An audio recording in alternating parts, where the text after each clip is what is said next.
Hello and welcome to the Life Tools podcast. In school, we learned history and algebra, foreign languages and chemistry, but nobody taught us tools for life. How do we deal with self-doubt? What are beliefs and how do they influence us? How do we find ourselves when we feel lost? And how do we make a healthy decision?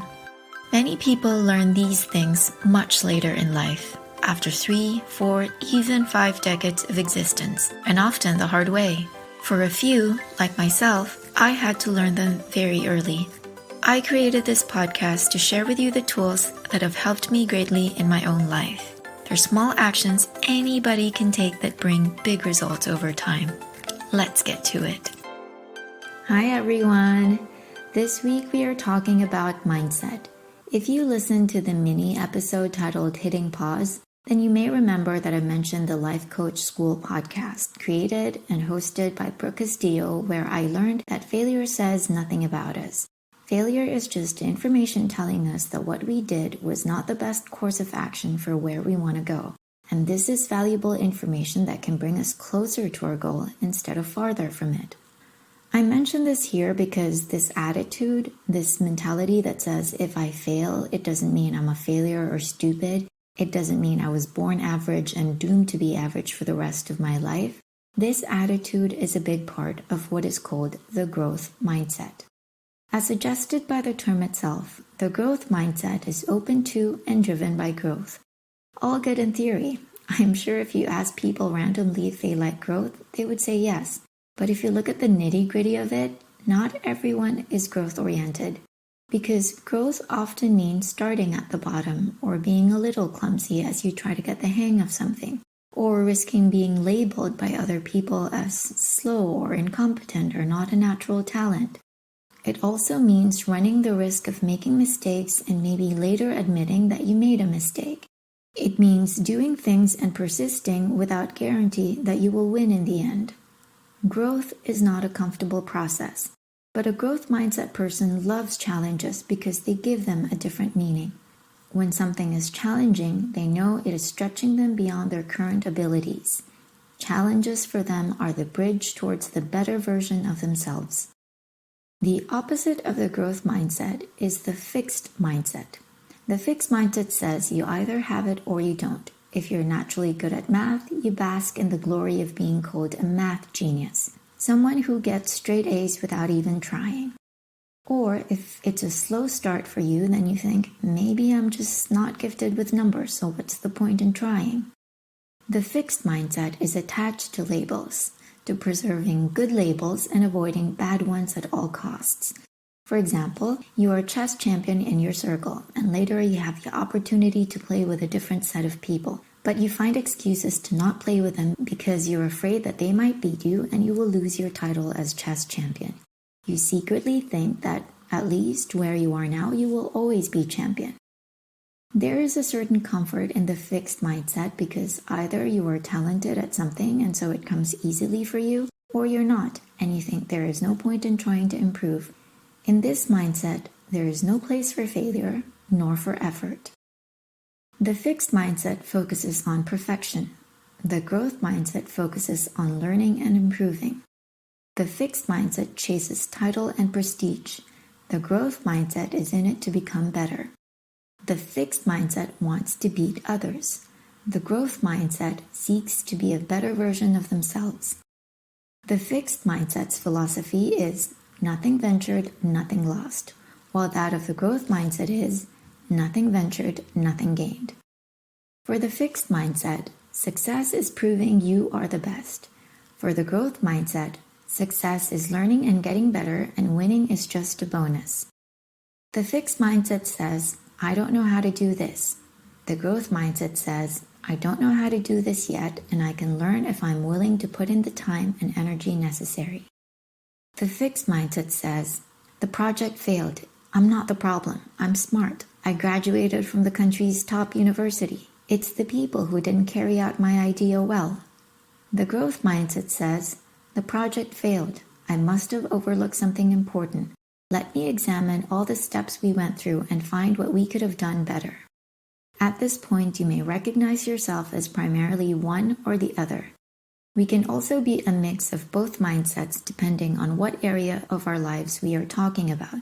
For example, some people have a growth mindset at work but a fixed mindset in relationships, like when they think that conflict with a partner is a sign the relationship is not meant to be and it's bye-bye, on to the next person.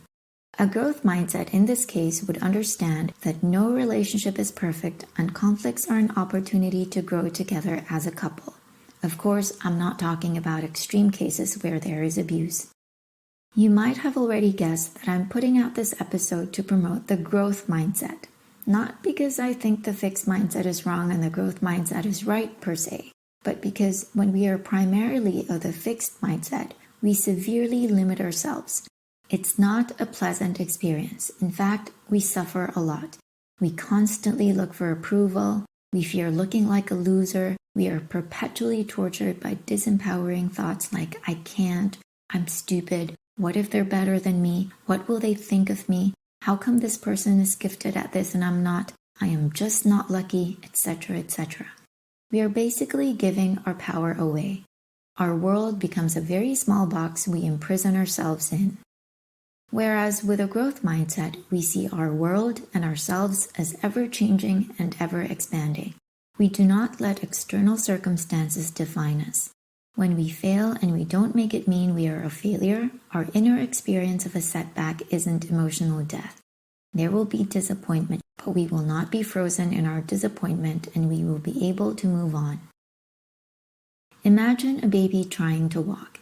When a baby falls, and they fall many, many times, they don't say, this is so difficult, I guess I'm just not meant to walk, so I'm just going to sit here for the rest of my life. Instead, they get up, they keep trying, and they keep trying, and one day they are able to stand, they wobble, and then they walk. And all those times they fell and got back up, they were actually developing all the muscles necessary to one day hold themselves upright.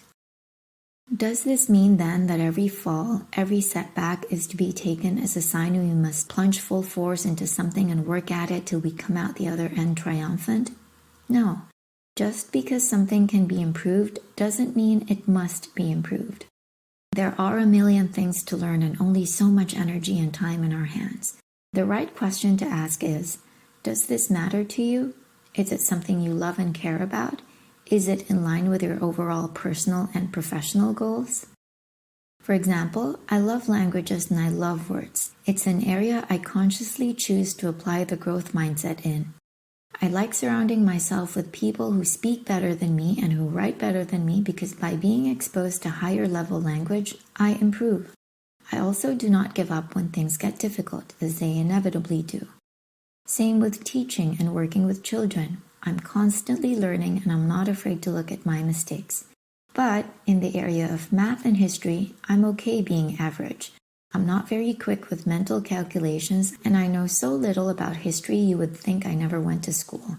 But I've made a conscious choice to be okay with this, to devote my time and energy to things that matter more to me. Mindset is just our established set of attitudes towards things. Our attitudes are made up of our thoughts, and our thoughts can be changed, which means our attitude, our mindset, can be changed. If we want to cultivate a growth mindset, it is never too late. With children, if they learn it early, it will serve them for the rest of their lives. So how do we do this? One good way is to praise a person, including ourselves, for the effort, the perseverance, the creativity, the patience that went into something rather than the result or any kind of judgment on intelligence and talent. For example, instead of saying, you did it, you're so smart, say instead, wow, I saw that you were really creative in solving this problem. You tried different methods and it worked. Rather than, good job, you're a genius, say, I really admire the way you persevered even when it was not easy. Now you know a lot more about assembling a simple machine than you did before. If you go for something and you don't succeed, instead of telling yourself, I'm just not cut out for this, I just face planted in front of everyone and I'm never going to live this down, say instead, I'm proud that I tried and I gave my best. I learned many things in the process and I will know what to do better next time. If a relationship fails, instead of thinking, all men are jerks, there are no good men in the world, you can think, What did that relationship teach me? What red flag should I pay attention to next time? How can I show up for my partner without losing myself in my next relationship? If you are a parent and you have a difficult relationship with your child, instead of saying, well, my child is who he is, it is my fate as a parent to be given a problem child, ask instead, how can I have a bigger perspective on this? What is it I am not seeing? What can I learn from this? Is there a new approach I can try? Your exercise for this week is to examine your life and see if there is an area where it would benefit you to adopt the growth mindset. As we said, just because it can be improved doesn't mean it has to be improved. Sometimes we are happy with the way things are. Perfect. But if it's an area that's causing you pain, and you'll recognize this because there's regret or resentment or fear of judgment when you think of this thing, then ask yourself, how can I approach this from a more growth-minded perspective? How can I change my internal dialogue to reflect a growth mindset? That's it for this week. If you want to explore this subject further, I highly recommend you read the book titled Mindset by Carol Dweck. If you found this episode helpful, make sure to subscribe and share it with other people. Also, follow the Instagram account at the Life Tools Podcast. A week ago, I took on the personal challenge of getting rid of my camera shyness, so I started posting Instagram TV videos of me answering questions from friends about different topics. It's in good timing with this episode, which I didn't plan, by the way. For so long, I kept telling myself I'm camera shy, I'm just not comfortable in front of the camera. And then I got sick of this excuse and told myself, actually, I would really like to be comfortable in front of the camera. I don't plan to be a YouTuber, but I don't like the feeling of panic that comes and all my muscles tensing up when I see a camera in front of me. So here I am, doing this challenge and documenting it in public. If you've ever done something similar, let me know. I would really love to hear about your experience, what you learned, and how you grew from it. Thank you for listening, everyone. I wish you all a great week ahead. Bye.